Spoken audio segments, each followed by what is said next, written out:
Question 25, ए B सी और D GP में है और प्रूव करना है A square plus B square plus C square B square plus C square plus D square equal A B plus B C plus C D का whole square. हमें ज़्यादा कुछ नहीं करना, मैं आपको सीधा सा एक स्टेप बताता हूँ और आप वही करेंगे। भाई given that A B C D GP में है, B upon A C upon B D upon C equal to R मान लीजिए। क्लियर? यहां पर जब एक लाइन में एक से ज्यादा इक्वल आ जाए तो मैंने आपसे क्या कहा था कि b upon A equal to R हो गया। यहां से b की वैल्यू आ गई ए आर। ठीक है, तो हम जानते हैं कि 4 टर्म जीबी में है, तो ये किस तरह आएंगी? हम ए को ए लिख सकते हैं, इसको ए आर लिख सकते हैं, बी को सी को लिख सकते हैं, ए आर स्क्वायर, और डी को लिख सकते हैं ए आर क्यूब। क्योंकि हम जानते हैं कि जीपी में टर्म्स को ऐसे लिखा जाता है।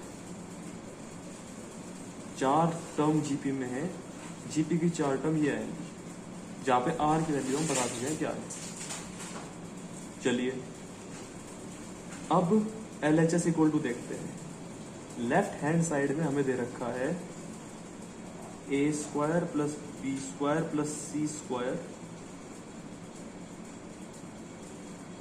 B square plus C square plus D square equal A square का मतलब, ए का मतलब तो ए है, तो ए स्क्वायर ही आएगा। बी स्क्वायर का होता है ए आर का स्क्वायर। हमने बी की वैल्यू जो ए आर हमें पता है वो यहाँ बी की जगह रखती है, प्लस सी की वैल्यू होती है ए आर स्क्वायर, तो सी की जगह ए आर स्क्वायर रखा और इसका स्क्वायर कर दिया, क्योंकि यहाँ सी स्क्वायर है, सी नहीं। वही हमने यहाँ किया। डी स्क्वायर का मतलब होता है ए आर जो बी की वैल्यू है उसका स्क्वायर, सी की वैल्यू ए आर स्क्वायर है तो इसका स्क्वायर, डी की वैल्यू ए आर क्यूब है उसका स्क्वायर। ये जाएगा A square plus A square R square plus A square R की पावर 4। यहाँ पे ये स्क्वायर ए के साथ भी आ गया, आर के साथ भी आ गया। यहाँ पे ए का स्क्वायर हो गया और आर हो गया 2 2 जा 4, ये आर की पावर है। यहाँ पर A square R square, A square R की पावर 4, ए स्क्वायर आर की पावर 3 2 जा 6। यहां से ए कॉमन आता है तो हम इस वाले ब्रैकेट से ए कॉमन ले लेंगे। ए स्क्वायर कॉमन आता है तो ये आया 1, यहां से ए स्क्वायर बाहर निकाल लिया तो आर स्क्वायर बचा, यहां से ए स्क्वायर बाहर आ गया तो आर की पावर 4 बची। इस ब्रैकेट से ए स्क्वायर आर स्क्वायर कॉमन आता है तो ये आया 1 प्लस, ध्यान दो जब भी हम कोई चीज कॉमन लेते हैं तो हम अंदर वाली वैल्यू को कॉमन दी गई चीज से डिवाइड करते हैं। तो ए स्क्वायर आर की पावर 4 है यहाँ पर, इसको जो हमने कॉमन लिया है ए स्क्वायर आर स्क्वायर, इससे डिवाइड करते हैं, ये कट गया, ये पावर माइनस हो गया, आ गई आर स्क्वायर, यानी यहाँ पर आर स्क्वायर बचेगा। जो अंदर वैल्यू है उसे डिवाइड कर दो जो वैल्यू कॉमन ली है उससे, प्लस ए स्क्वायर आर की पावर 6, इसको डिवाइड करो जो कॉमन लिया है ए स्क्वायर आर स्क्वायर, ये आएगा आर की पावर 4। क्लियर है? बीच में मल्टीप्लाई का साइन, तो सबको कॉमन ली गई चीजों को एक साथ लिख लो, A square A square R square और ब्रैकेट वालों को एक साथ रखें।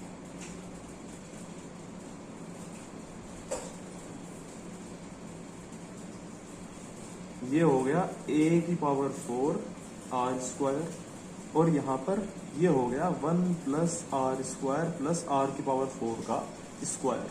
ये एलएचएस की वैल्यू है। अब हम आरएचएस की वैल्यू निकालेंगे ठीक इसी तरीके से। हमें दे रखा है RHS equal to A B plus B सी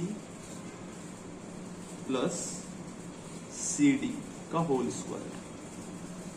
यहां पर ए का ए रहने दिया, बी की वैल्यू थी ए आर, बी की वैल्यू ए आर, सी की value A R square, C की वैल्यू थी ए आर स्क्वायर और डी की वैल्यू थी A R cube. A square R plus A square R cube plus A square R की power 5 का whole square.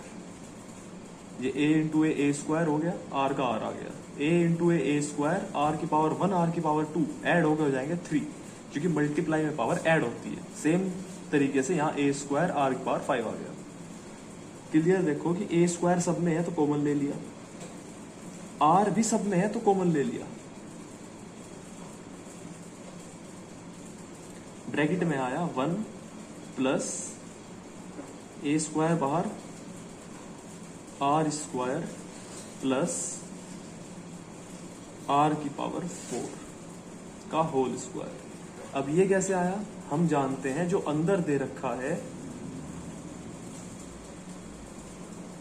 उसे जो कॉमन लिया है उससे डिवाइड करते हैं।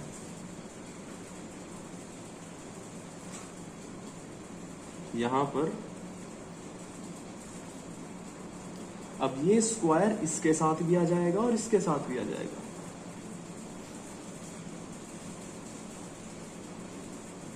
और ये इसका बहुत ही इंपॉर्टेंट क्वेश्चन है, तो आप सब जो है इसे ध्यान से देखेंगे। ये आएगा a की power 4 R square 1 plus R square plus R की पावर 4 का होल स्क्वायर। और शायद लेफ्ट हैंड साइड भी हमारी यही थी, तो यहाँ पे RHS equal to LHS hence proved.